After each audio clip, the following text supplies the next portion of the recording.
Welcome to bird media. నేను Vaishnavi. NDA కూటమిలో Telugu Desam party కీలక భాగస్వామిగా మారిన తర్వాత జాతీయ రాజకీయాల్లో కొత్త సమీకరణాలు కనిపిస్తున్నాయి. నరేంద్ర మోదీ మూడోసారి ప్రధానిగా అయ్యారు. మరి దాని తర్వాత అవసరమైన ఎంపీ బలం అందించగలిగిన పార్టీగా టీడీపీ గుర్తింపు పొందింది. మరి దీంతో కేంద్ర నాయకత్వం టీడీపీని విశ్వసనీయ మిత్రుడిగా భావిస్తోంది. ఇక ఏపీ అభివృద్ధి అంశాల్లో కూడా పరస్పర సహకారం పెరిగిందనే అభిప్రాయాలు కూడా రాజకీయ వర్గాల్లో వినిపిస్తున్నాయి. మరి ఇదే నేపథ్యంలో సీఎం చంద్రబాబుకు జాతీయ స్థాయిలో మరింత ప్రాధాన్యం లభిస్తున్నట్లుగా తెలుస్తోంది. అయితే దేశవ్యాప్తంగా మే నెలలో జరగబోతున్న 5 రాష్ట్రాల ఎన్నికలు రాజకీయంగా కీలకంగా మారాయి. పశ్చిమ బెంగాల్, తమిళనాడు, కేరళ, పుదుచ్చేరి, అస్సాంలో ఎన్నికల ప్రక్రియ ప్రారంభమవుతోంది. మరి వీటిలో పశ్చిమ బెంగాల్, అస్సాం రాష్ట్రాలు బీజేపీకి వ్యూహాత్మకంగా ముఖ్యమైనవిగా చెప్పొచ్చు. అయితే అస్సాంలో ఇప్పటికే బీజేపీ పార్టీ అధికారంలో ఉంది.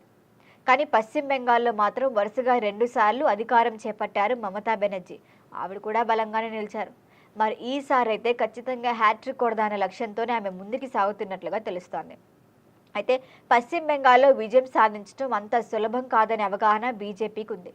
మరి మమతా బెనర్జీ ప్రాంతీయ భావోద్వేగాలు సమర్థంగా వినియోగించుకోవటంలో కూడా నైపుణ్యం చూపుతున్నారు. అయితే కాంగ్రెస్ నుంచి విడిపోయి సొంత పార్టీని బలోపేతం చేసి వామపక్షాలను అధికారం నుంచి దూరం చేసిన అనుభవం ఆమెకుంది. మరి ఈ నేపథ్యంలో బీజేపీ ప్రత్యేక వ్యూహాలతో ముందుకు సాగాలని నిర్ణయించుకున్నట్లుగా తెలుస్తోంది. మరి ఇక్కడే ఈ సమీకరణాల్లో చంద్రబాబు పేరు ప్రస్తావనలోకి వస్తోంది. పశ్చిమ బెంగాల్ ఎన్నికల ప్రచారానికి ఆయన్ను ప్రత్యేకంగా ఆహ్వానించినట్లుగా రాజకీయ వర్గాల్లో చర్చ నడుస్తోంది.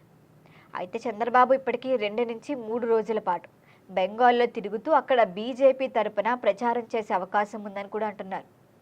అయితే చంద్రబాబుకి చూస్తే గతంలో మమతా బెనర్జీతో రాజకీయ సాన్నిహిత్యం ఉంది. అయినప్పటికీ ఇప్పుడు పరిస్థితులు మారాయి. కూటమి వచ్చింది కాబట్టి ఖచ్చితంగా టీడీపీ బీజేపీ అనుబంధం బలపడింది. కాబట్టి ఖచ్చితంగా చంద్రబాబు నో చెప్పే ఛాన్స్ ఉండదు. మరి ఈ మార్పు అయితే ఖచ్చితంగా పెద్దదే. దీన్నే వ్యూహాత్మకంగా ఉపయోగించుకోవాలని కేంద్ర నాయకత్వం భావిస్తున్నట్లుగా తెలుస్తోంది.